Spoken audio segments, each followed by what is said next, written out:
À Bourgoin-Jallieu, en Isère, en France, Sherazade est née dans une famille nombreuse de 9 enfants. La famille habite un quartier tranquille où tout le monde se côtoie, se connaît. L'endroit parfait pour une vie d'enfant. Juillet 87 vers 13h, la mère de famille demande à Férouz, 11 ans et demi, d'aller jeter les poubelles. Scotchée devant une émission pour enfants, c'est finalement Sherazade, 10 ans, qui se porte volontaire. Fillette descend dans le local poubelle, prévu à cet effet, puis remonte demander si elle peut jouer en bas. Sherazade se rend en bas de son immeuble, profiter de ses premiers jours de vacances. 30 minutes plus tard, un énorme orage éclate très vite.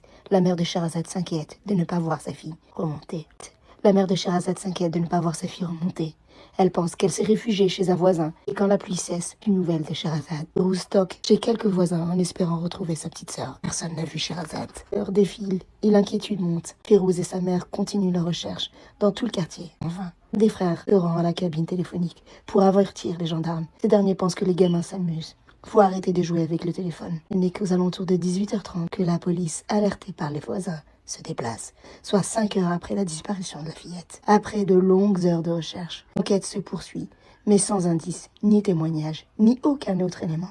Les recherches restent vaines. La disparition de la fillette passe quasiment inaperçue dans le pays. 2 ans plus tard, l'enquête est close, que les parents de Sherazade soient avertis. En 2003, à la suite d'un entretien avec un journaliste, Férouz apprend qu'aucune enquête est en cours de la disparition de sa sœur. Entre 89 et 2003, personne ne cherche la fillette, ni les enquêteurs, ni la justice. FEMI récupère un mince dossier de l'enquête, découvre qu'aucune audition n'avait eu lieu et que les caves de l'immeuble n'avaient jamais été fouillées. Ça a été terrible de le découvrir et je crois que ma colère ne cesse de se dissiper. Férouz décide de faire seule ses propres recherches. Elle découvre d'autres disparitions dans le département à l'époque. Pas 11 au total, mais les disparus de l'Isère.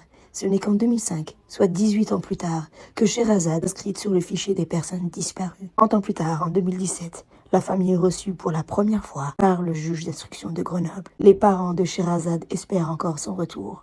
Ils ont longtemps refusé de déménager, en espérant la revoir apparaître. Quand ils ont enfin décidé de le faire, ils ont continué de louer l'appartement avec un téléphone, au cas où Sherazade les appelle. Aux ravisseurs qui l'ont pris, qu'ils la posent et puis qu'ils partent tout de suite.